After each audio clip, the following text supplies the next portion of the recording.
Good evening, everyone. I hope everyone is well.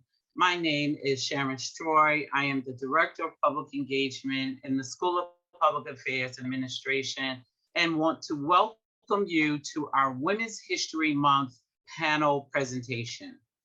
It has been, as you've listened to our conversation, it has been a year that we have been inside working remote, attending school, and navigating to a new normal.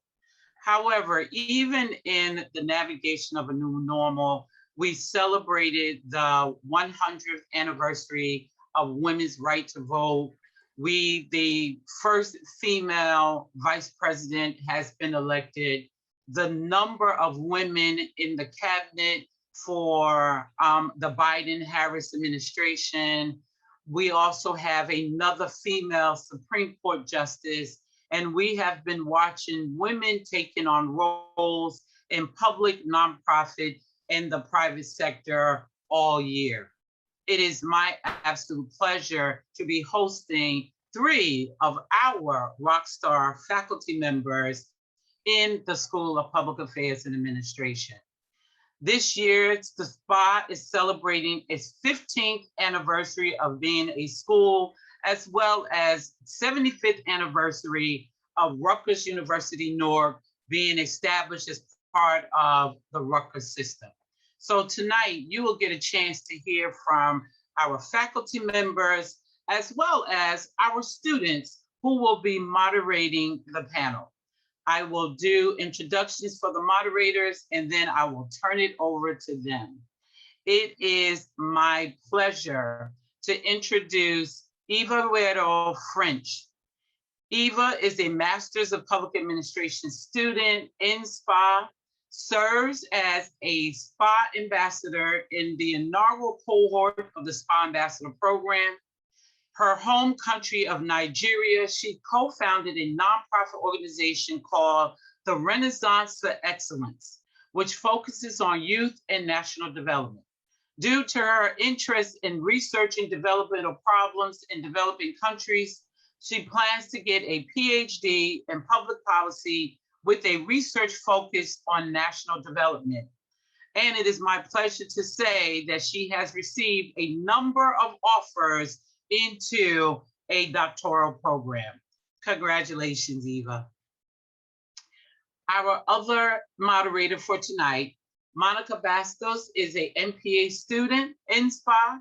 She is also a fellow at the Eagleton Institute of Politics at Rutgers University, New Brunswick. She holds a bachelor's degree in public and nonprofit administration from SPAA. As an undergrad student, Ms. Monica interned for the office of Senator Cory Booker and for the Democrats for Education Reform. Monica was selected to be part of the International Leadership Exchange Student Program in Puerto Rico and was a youth mentor at Westside High School. In her native country of Portugal, Monica co-founded a youth group dedicated to poverty elevation in her community, and she is currently interning in the Department of Human Services in the Office of New Americans. As you can see, not only do we have outstanding faculty, but we have outstanding students as well. My pleasure, Monica and Eva, the show is yours. Thank you, Director Stroye. That was very kind of you. And now to our other superstars, which are our professors from SPAA. I have the pleasure of introducing Dr. Ariane Chebel de Polonia first. Dr. Ariane Chebel de Polonia is a professor in the School of Public Affairs and Administration at Rutgers in Newark. She is also a senior researcher affiliated with the Center for European Studies and Comparative Politics. Her research focuses on politics of immigration and anti-discrimination, security issues, racism and xenophobia, extreme right-wing movements, immigration integration, I'm sorry guys, urban racism and European policies. She has taught at universities both in France and the United States. Yeah, I will be introducing our second amazing panelist, and our second panelist is Dr. Lindsey Mcdougle. Dr. Lindsey Mcdougle is an associate professor and director of the BA program in the School of Public Affairs and Administration at Rutgers University, Newark. Her research and teaching interests are in the areas of volunteerism, philanthropy, nonprofit management, and social inequality. She is editor of Journal of Public and Nonprofit Affairs and a board member for the Association for Research on Nonprofit Organizations and Voluntary Action. Dr. Mcdougle's work has been published in a number of scholarly outlets, including Nonprofit and Voluntary Sector Quarterly, Social Indicators Research, Nonprofit Management and Leadership, and Journal of Environmental Planning and Management. You're welcome, Dr. Mcdougle. And last but not least, Dr. Stephanie Newbold is an associate professor in the School of Public Affairs and Administration at Rutgers in Newark. She specializes in the intellectual history of public administration, democratic constitutionalism, and the intersection between the American Constitution and the administrative state. So welcome, professors. So I'm going to take it from here. Welcome again to all our superstar panelists. It's great to have you all here. So I'm just going to jump right into our first question for the evening. And our first question is, what was your motivating factor for selecting a career in the academy pursuing public administration? So we could start with Dr. Chebel and then move to Dr. Mcdougle and then Dr. Newbold. Over to you, Dr. Chebel. Okay, thank you for the nice invitation and for your kind words as an introduction. I have to be honest. I select a career in academia by default, only because I had no talent to be in the show business, to be a singer or an actor like the rest of my family. I was the black sheep. Instead of that, I was interested in politics, policies, economic. I really wanted to understand the world. And I decided to go to the university, and it was very brave and also very stupid of me because I had everything wrong, first generation immigrant, first generation college. I had the wrong name, the wrong background, and I realized also the wrong gender. But it didn't discourage me. And I think it was the very good decision because now I'm in SPAA, in the School of Public Affairs. My training is not in public affairs. So another things I got wrong. I'm an historian and in political science and philosophy. But in Europe, public affairs, public administration, this is part of political science, globally defined. And I'm very happy to be in SPAA for 10 years now. Very nice colleagues, including my female colleague. And we are dealing with the most exciting question to understand the government, to understand citizens, to understand the administration, to understand everything that really matters. So this is my by default, but I'm very happy. Thank you, Dr. Chebel, for sharing that. Okay, what's you, Dr. Lindsey? Yeah, great. So thank you for the question. I appreciate the invitation to be here as well. And I would say a very similar story. So I don't know if I necessarily selected a career so much as a career selected me. I think a lot of times we put pressure on both men and women to determine a path for themselves. But paths, a lot of times, are often a result of the experiences that we choose, not necessarily the routes that we've planned. So when I graduated high school, I was among one of the first cohorts of a new scholarship program called the Gates Millennium Scholars Program. And I knew that I wanted to go to college. So I knew that I wanted to have that experience. And with the support of that scholarship, I also knew that I wanted to go to graduate school. So again, another experience that I knew that I wanted to have. but I didn't necessarily know what I wanted to do with my life or what I wanted to be. But I did allow myself to be open to different experiences while I was in school. So I tried different things. So while I was in my master's program, I worked for IBM, and I got to see what it was like to work in that type of environment. I was in my position there where I worked with local environmental nonprofits in the Durham, Raleigh area, helping them to promote their missions to IBM employees. So I got a feel for that. When I was in my PhD program, I applied to teaching positions. So I got a feel for what it was like to be an instructor in a classroom. And then I also, when I finished my PhD, I applied to postdoc positions. So I got to experience and see what it was like to conduct research, solely just conduct research. So combined, I would say that all of my experiences led me to where I am now.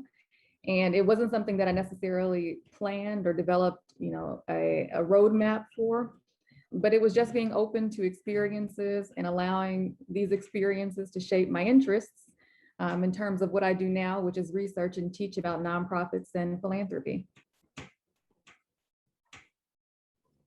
Thank you, Dr. McDougle. Dr. Newbold? Hello, everyone. Thank you for the opportunity to share some of my experiences with you and the opportunity to participate amongst my distinguished colleagues. I guess I'm a little different than both Ariane and Lindsey. I got my master's of public administration and my PhD in public administration from the same school, Virginia Tech. And during the time that I was there, it was internationally renowned as the school that worked to integrate political philosophy, democratic governance, and public administration into one sort of theoretical perspective. And I was fascinated with the studies. And I had three professors, my major professor, John Rohr, Charles Goodsell, and Gary Walmsley. And they were the most brilliant people I had ever met in my life. And they challenged me to think about the world in ways I had never thought about it before. And they pushed me really, really hard.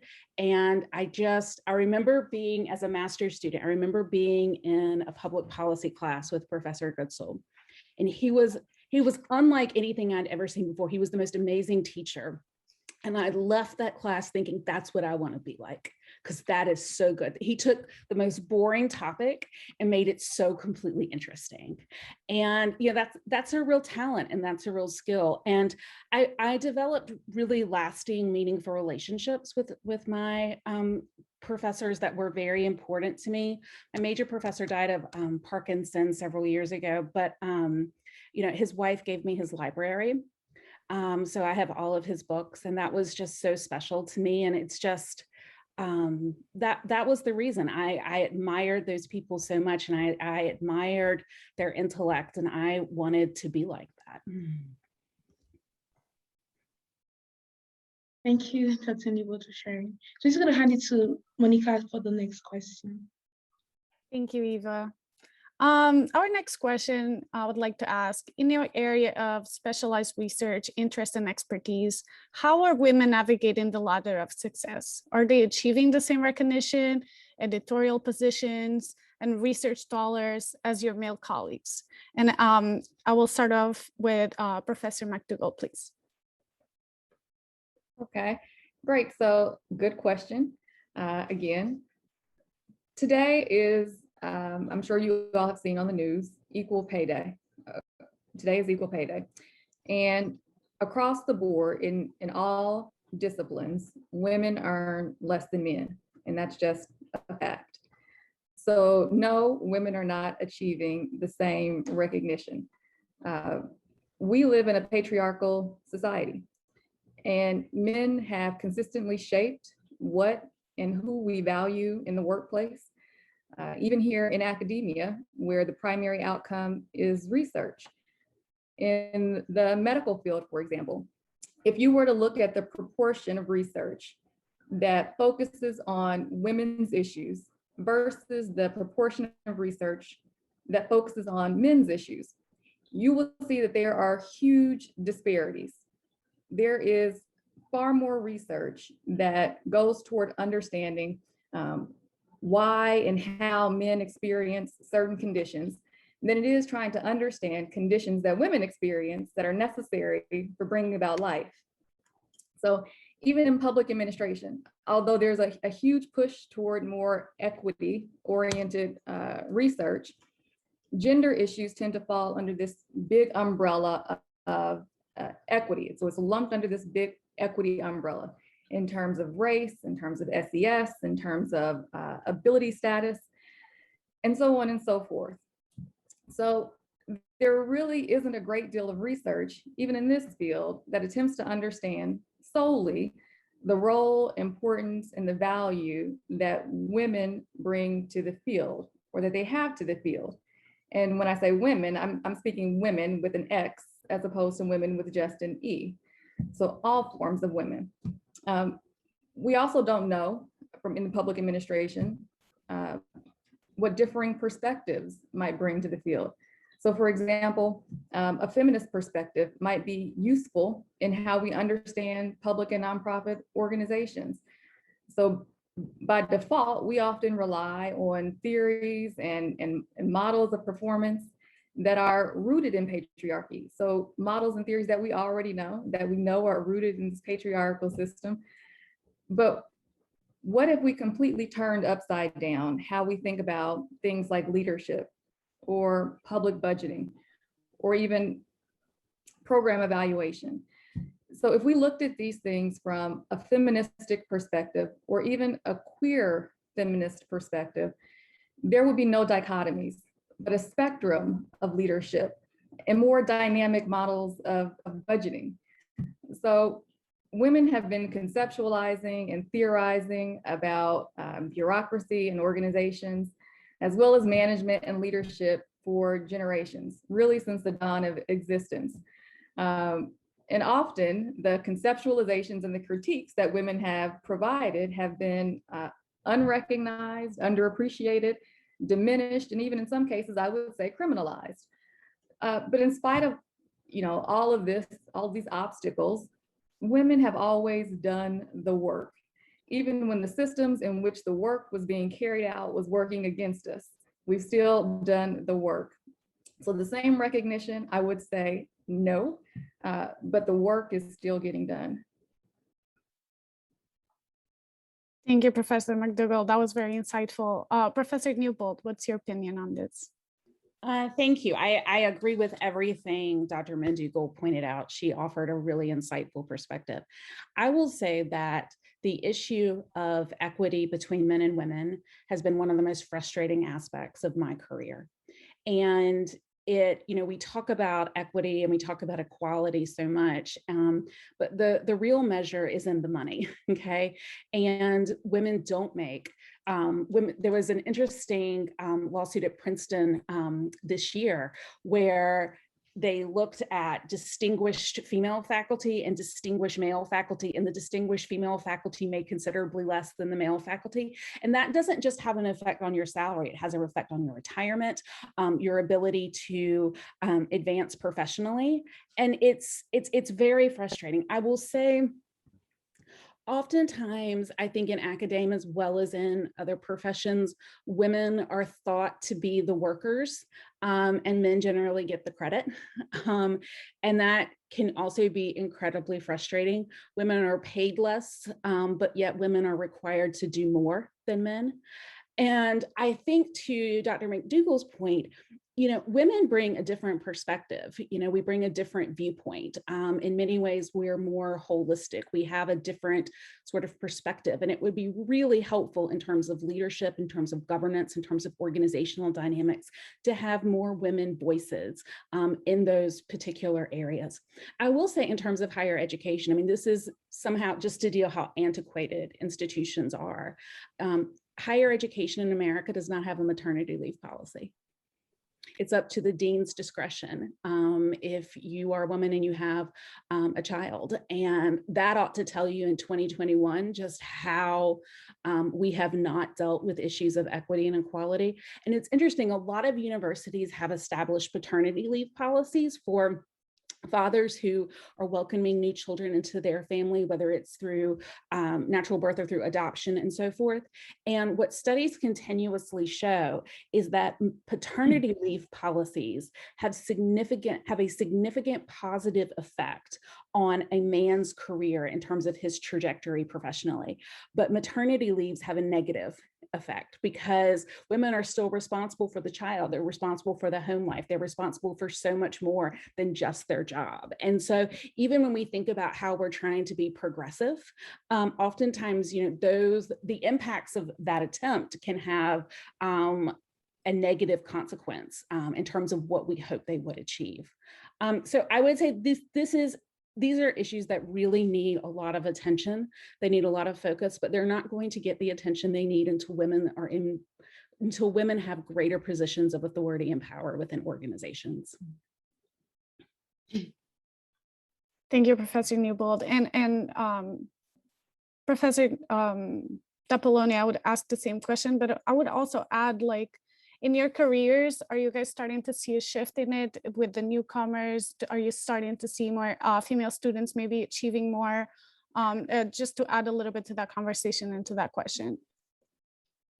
So I will have a more nuanced approach based on my comparative perspective and my seniority. When I started as a student, it was 40 years ago. Okay, don't do the math, please, but it was 40 years ago. It was a long time ago, and I was in France, and it was about the same in different European countries. The university and academia were two spheres completely colorblind, gender blind, with no Me Too movement or nothing. So when I started in BA, we're about 50% female students. MA, 1/3. PhD level, we were 3 in history. I was the only one in political science and philosophy. I was the only one to have a post-PhD degree, the only female part of the presidential board, and the only female to be associate dean, and the only female to direct a research center. And I had to create the center in order to be able to direct it. It was 40 years ago. And this is not unique. We're making progress. We're making progress. Today, women, and you can have the glass ceiling index or other studies, women in academia in Europe, it's about 42% of all positions. It's even better in the US, it's almost 50%. So there are more and more female students, female professor, and so on. But, that's the but. It depends at which level. Grade C, assistant, or B, associate, or A, full professor. As you can imagine, there is less and less women, so we have a pyramid. In France, for example, female represent only 29% of full professor. Then it gets even worse. Women are well represented in some discipline, nursing, sociology, anthropology, but when you move to political science, public administration, there are more and more male environment with male-dominated research topics and so on. But we are making progress. The problem is that what kind of progress are we making? There are two different kinds of rights. Differential rights and egalitarian rights. And Stephanie, you mentioned maternity leave. This is a good example of differential rights, okay? Because we are women, we need special rights. Maternity leave is one example. In Europe, there were a lot of progress. It's not perfect, a lot of progress.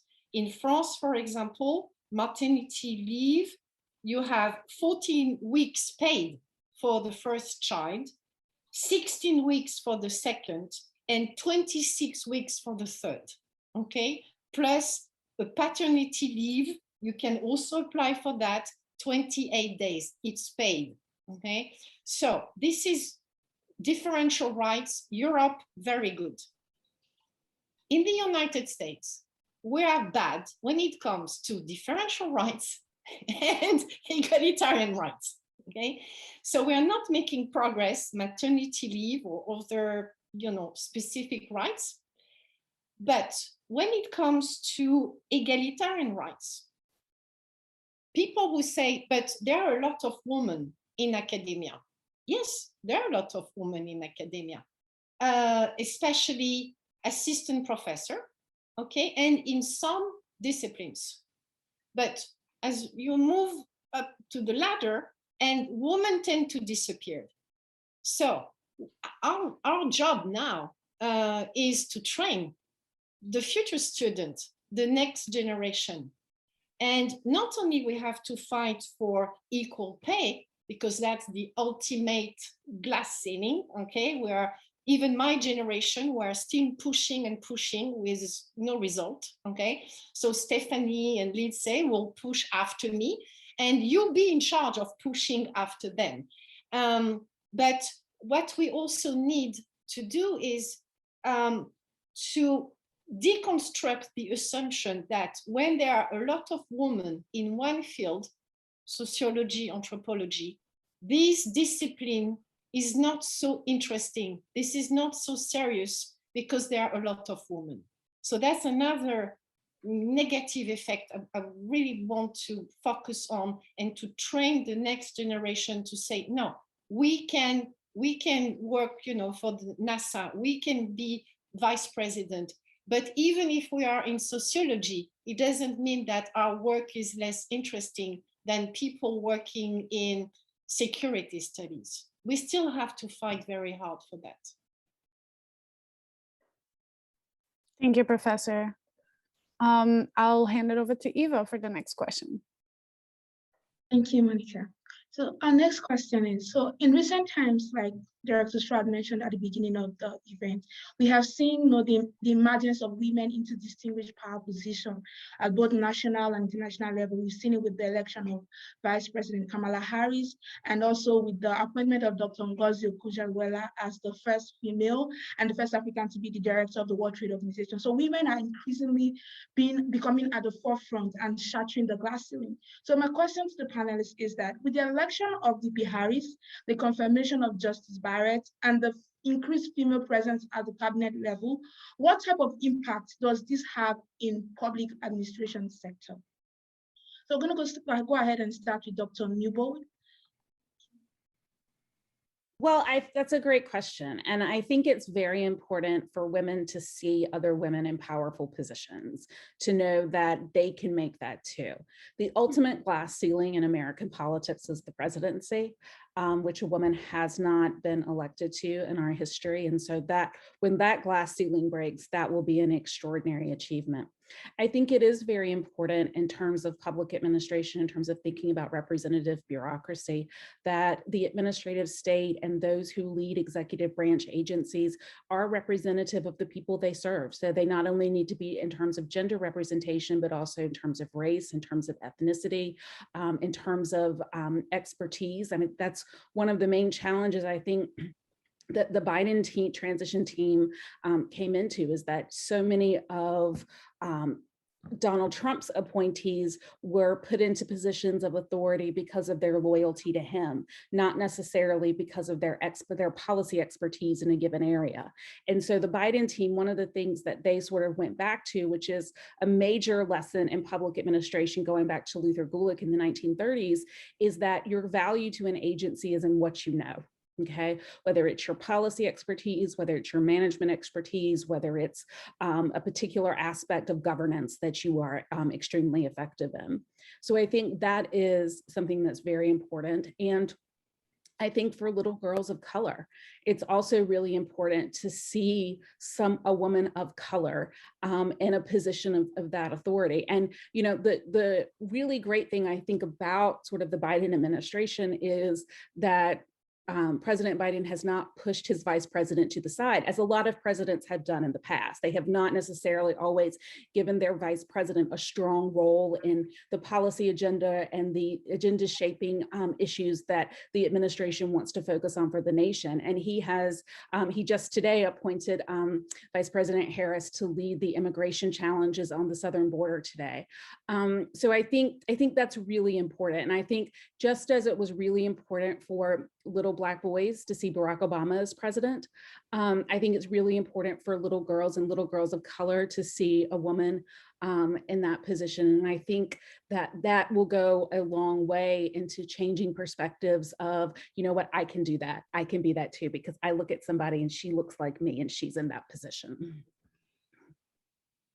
Thank you, Dr. Newbold, for that. That was really insightful, especially the point that it's really important for little girls to see women in power positions. Thank you so much. So I'm going to move to Dr. Chebel. So in Europe, the policy is very different. So you can think about the plus and minus of the model. The percentage of women in politics, in public administration, the government, is usually very low. There are a few examples. The well-known example is we have Angela Merkel. She's a key political figure.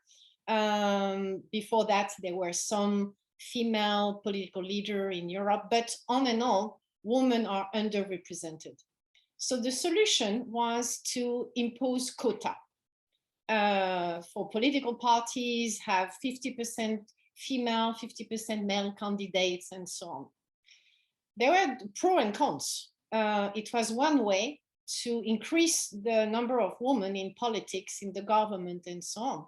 But you can figure easily the dark side effect of that, which was first political parties preferred to pay fines instead of putting more women on the list, or women are suspected to be in charge, not because of their merit and credential, but just because, you know, the token woman, because of quota. So it's not a perfect model. And I don't think it solved the main issue, is how to convince women that they can be in charge, even before convincing other people that they can be in charge.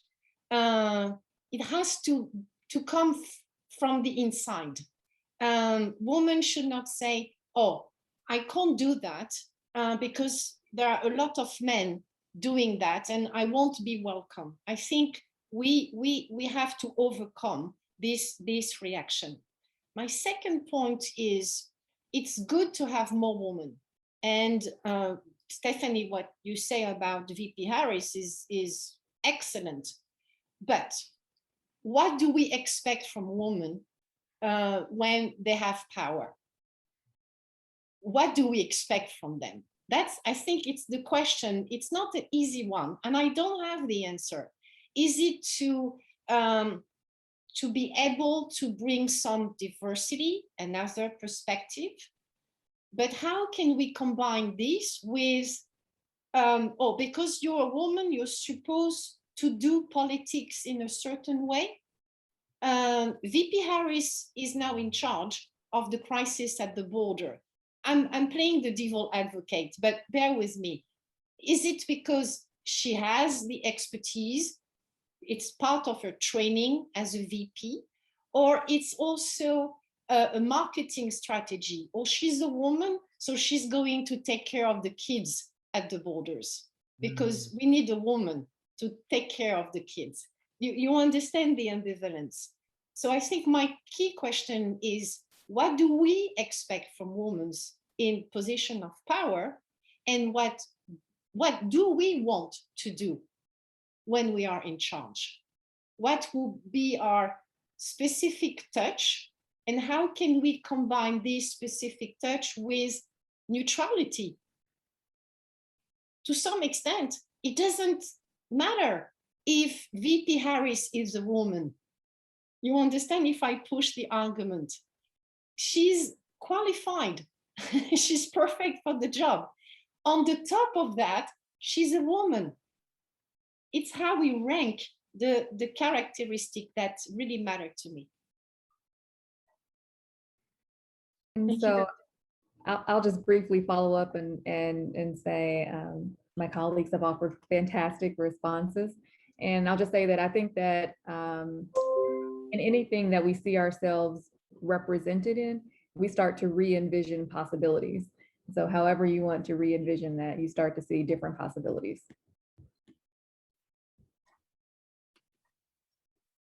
Thank you so much, Dr. Mcdougle. So I'll hand it over to Monica for the next question. Thank you, Eva. And Professor Dapoloni, you made really good points. And I was thinking while you were talking about like the expectations of women in positions of power and what we expect them when we put them in these boxes, I was thinking about Thatcher, and I was thinking about Hillary Clinton, and even Merkel is sometimes, you know, criticized for being too cold, but then women are too sensitive to the politics. It's a very interesting dichotomy. Indira Gandhi, you know, Benazir Bhutto. We had a lot of different case studies. Woman, not woman. What's the part of the woman component that we want to value? It's a struggle forever.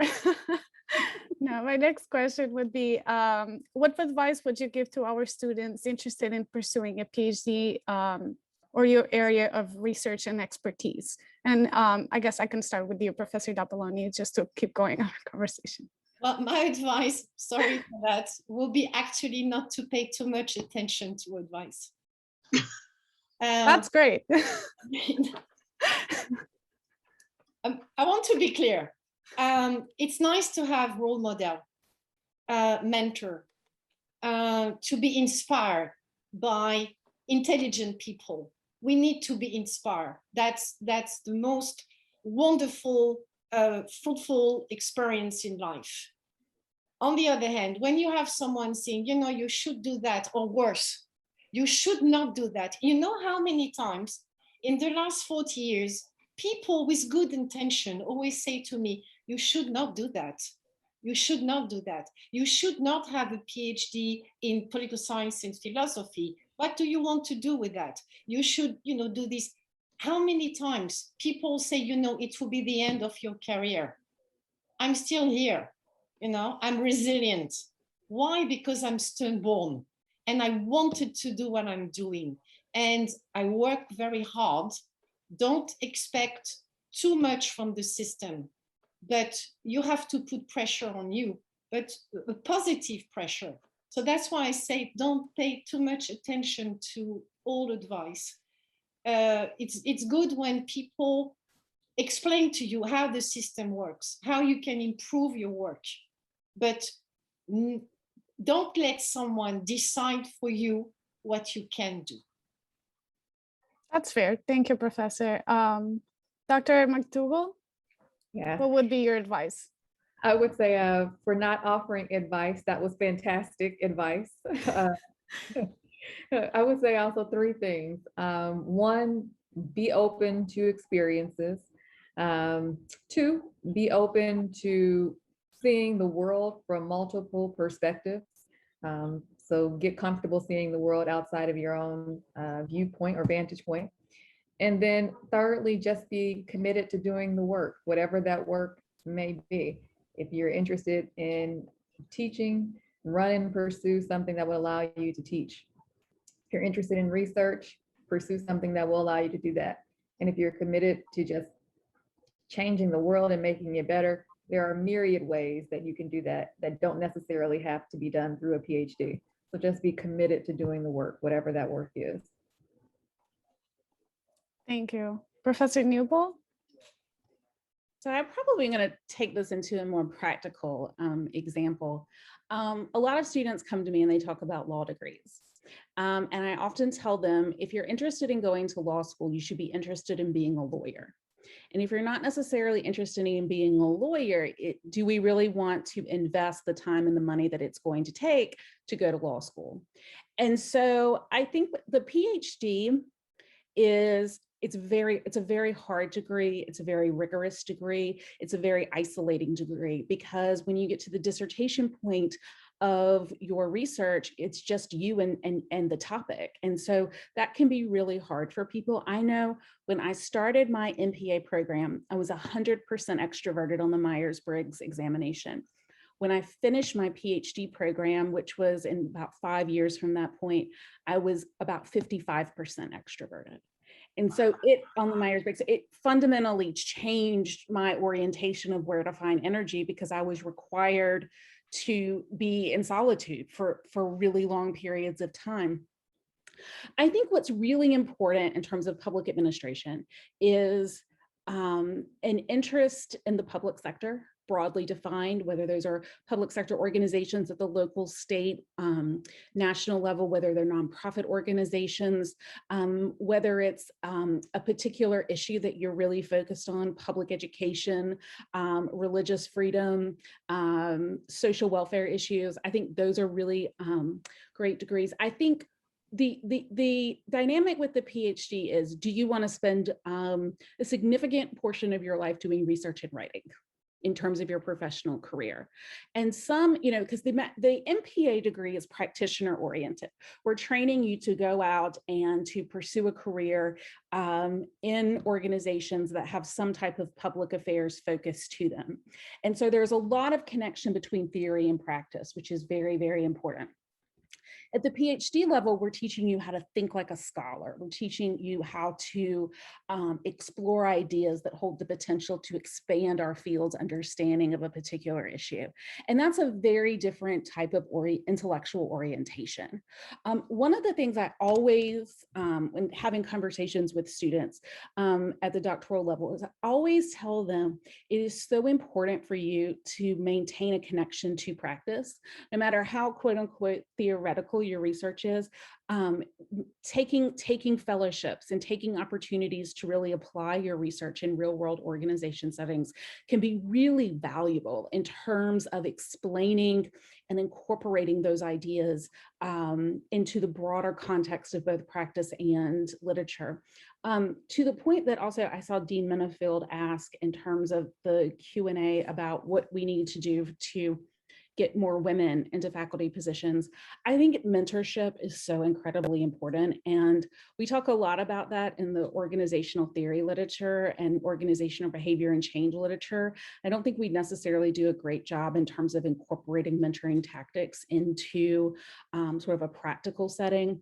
But I think it's really, when you finish the PhD and you get your first job, and you're sort of out there on the ledge, and it's wonderful to have a point person that you can go to talk about ideas, to really sort of help guide you, and to not feel like you are swimming in an ocean with millions and millions of fish and no one can distinguish you. And so I think the idea of mentorship, not only during the educational process, but also afterwards, okay? And providing that source of support and that source of strength. That doesn't mean you give advice. That doesn't mean that your point of view is always right in terms of directional focus, but it just means to be like a pillar of strength and a pillar of support that you need in terms of making that transition from being a PhD student to being an assistant professor. Thank you, Professor Newbold. And since you already answered Professor Manfield's question, we have a question here from a student, which actually a Rutgers alumni, student Catherine Ruffalo.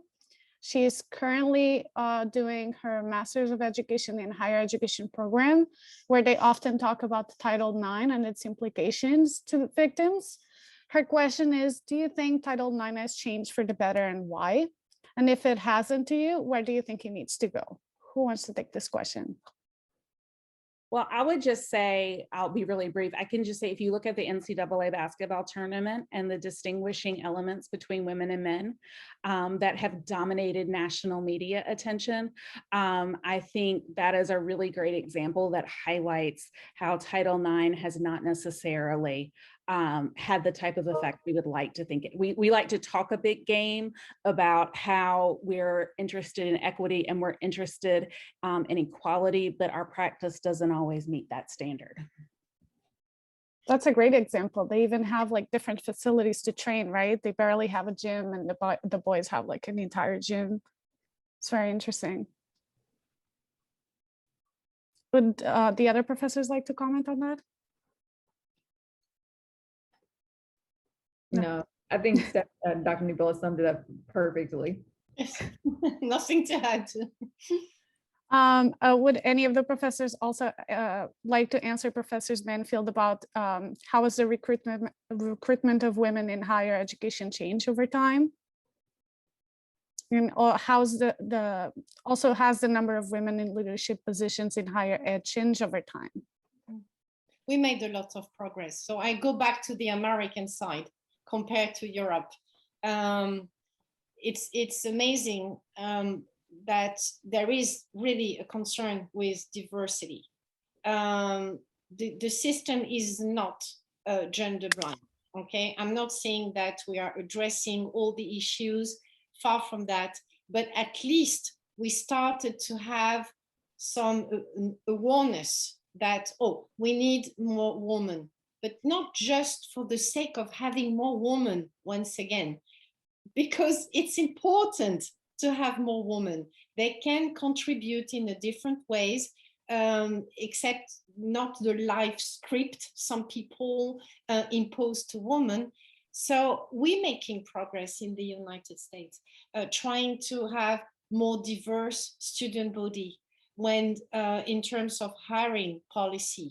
So there is, when you organize a conference, it's brand new, it's recent vintage. 20 years ago, no one organizing a conference would even think of, oh, how many women do we have attending one panel? No one cared about that 20 years ago. Today, it's almost impossible if you organize a conference and you have different panels with 0 women. So the norms are changing, which is the beginning of something. You have the norms and then you have the praxis. Norms are changing. Now, it's not, oh, there is no woman, that's the exception. The rule now is to have a sort of parity, equity, when it comes to do research, when you organize a conference and everything. So we are making progress. There's another question here from Director Stroye saying, according to a number of articles, they are stating that women are dropping out of the workforce 3 to 5 times the rate of men due to the impact of COVID-19. Does this have an impact on higher education in the public sector? Yeah, I think inevitably it will have an impact on both higher education and the public sector. But I also think that this is where having differing perspectives, not just a dichotomous, how do we increase male or females in the workforce, or what is the difference between, you know, the sexes, men and women, but we'll start just looking at diversity writ large, right? So the spectrum of, again, women with an X as opposed to an E, and the spectrum of men with an X as opposed to just with an E that we bring into the workforce. How are we increasing diversity writ large and getting rid of these, you know, just 2 dichotomies, you know, increasing men or increasing women or not increasing women, too many men or not too many men. I think we need to look at diversity more broadly than that. Right, and I really appreciate, Dr. McDougle, that you're being very inclusive in your approach to women and men, because it definitely is a spectrum rather than a binary group. But I would also ask, and this is me asking, do you feel like these days there's more of a almost performative way to be like, we need to have this many women and this many people of color, but there's not really a focus to make sure that these groups are actually having equity in the workplace? Yeah, there's a lot of performative justice that goes on. Institutionally, we know that systems, as I said earlier, systems are not set up for certain groups and populations to advance. And so when we develop quotas or we want to have these set limits that we bring into the workforce, then a lot of it is performative. It's not, you know, genuine attempts to diversify our organizations and institutions. Right. Eva has a question now. Okay, so I have one question, and it's kind of a mindset question. So we've established from our conversations that there is a need for an increased involvement of women in, nonprofit public affairs, international affairs. And Dr. Chebel had mentioned something earlier about the need to convince women that they need to be in charge. So there's a mindset among some women where they believe that, oh, they don't have the skills they need to be in charge. They just want to be left alone, just to be where they are comfortable. They don't want to be involved in anything outside of that bubble they've placed themselves in. So what is your advice to women in this circle that feels like, oh, I don't need to be in charge, I'm just comfortable where I am? So what advice would you give to women in that category? There are different ways to be in charge. When you say to be in charge, I'm not referring to leadership. Okay, yeah, that's the ultimate form of being in charge. But there are many other forms to be involved, to have some leverage. When I'm teaching, I don't think I have power. Maybe, I hope not. I'm not abusing my power as a teacher, but you understand, I'm in charge of the class, but it's not a form of power. So I'm in charge of the class, but I'm not in charge of the students. I have no power and no authority and no legitimacy at all. And I don't want that. So when I say women should trust themselves, not to be timid and say, oh, I will never be able to be in charge. There are different ways to be in charge, and including leadership. We need to convince other people. But if we are not convinced first, we can't convince other people of the legitimacy of what we want to do and the contribution we are ready to share with other people. But I agree with Lindsey. It's only one aspect of diversity. Only one aspect. If I could just jump in and just add one thing, I think it's so important. We oftentimes lose focus on this, that people, no matter what job you're in, no matter what sector you're in, no matter where you fit within an organizational hierarchy, people want and need to feel valued. People want and need to feel appreciated. And the more that people, whether regardless of gender or other demographic characteristics, the more that you feel that the organization values you for your expertise, for what you bring to the table in terms of how you benefit the organization, the more likely it is that you are going to, as an employee, are going to be willing to do more and to become more involved and to become sort of outside of that box. So I think it also has a lot of conversation and a lot of focus on leadership and how leadership transcends an organizational hierarchy, and how do we make it so that people, whether it's employees, whether it's through incentives, whether it's through different types of recognition, whether it's through a variety of different techniques, how do we make people feel valued? Because that's one of the reasons that people hate their jobs, okay, is they don't feel appreciated, they don't feel valued, they don't feel like they're significant, they feel invisible. And, when you can create an organizational culture in which people do not feel that way, I think that has a great potential to improve everyone's perspective of what the organization is responsible for and how everybody fits into that organization individually and collectively. Right, and just one last question because we're running short on time, but since you spoke of leadership, Professor, there's another student here asking a question about that, Vanessa Cameron. Do you think it is always helpful to have women in positions of power, leadership, government, etc., even if those women may not have the best interests of other and all women in mind? Yeah, that's always sort of the go-to perspective. Yes, it matters that women are in these positions. It matters for a lot of reasons, the same way when we were talking about Vice President Harris. Women need to be in positions of leadership and authority, because if they're not, they have zero voice. And women also have to be cognizant that you're going to be judged and evaluated differently. I often tell my students in organizational management courses that, you know, a man's approach when he is assertive is that he's a strong leader. He is aggressively focused on maintaining the efficiency and the effectiveness of the organization. When a woman displays that behavior, she's seen as being completely out of line. She's seen as being too aggressive. She's seen as being as not knowing where her place is in the organization. And so I think it's very important to understand and to have women in positions of power. But just, you know, women, just because we're women doesn't mean we always agree, okay?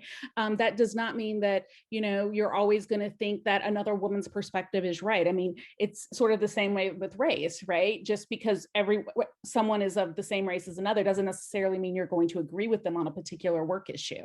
And so I think that's where the diversity that Dr. Mcdougle was talking about is so important in the positions of authority, not just going upward in the organization, but also going, looking at the organization sort of longitudinally in terms of different areas of hierarchy and different areas of expertise, that we find women and that we find a diverse representation of members of our society.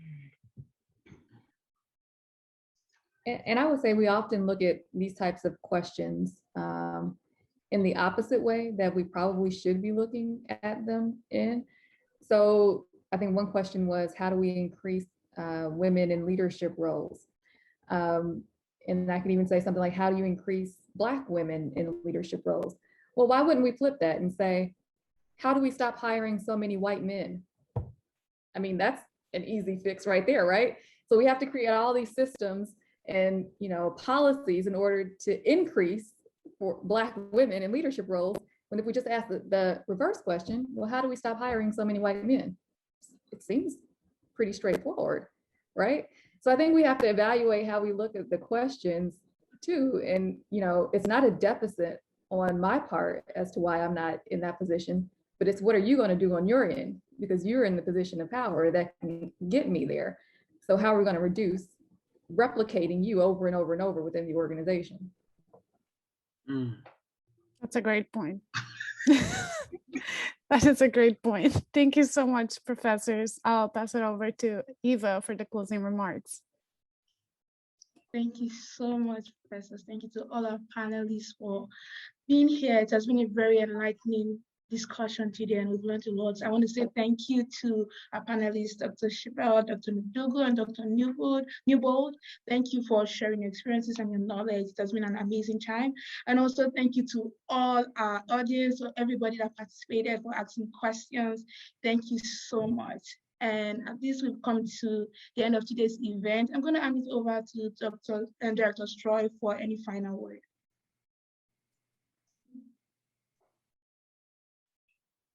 Thank you, thank you, thank you. As always, it is such a pleasure to work with such amazing colleagues, whether you're men or women, they're just amazing people. So that's how I would like to end. Thank you to our 2 student moderators who've done a fantastic job. They are part of our inaugural SPAA Ambassador Program. We started a new program to develop leaders in our students, and I think they did an absolute wonderful job. As we continue to celebrate the 15th anniversary of the School of Public Affairs and Administration, please join us again for our next event, which is April 7th, when we will have some of our senior leadership members who were part of SPAA before it became a school. So we are definitely excited to hear their remarks about the thinking and the process as to why we are now SPAA 15 years later. It is a pleasure for everyone to continue to enjoy. Please share this information with your family, your friends, and our alumni. Be safe. Have a good evening. Good night, everyone. Thank you. Bye-bye. Thank you.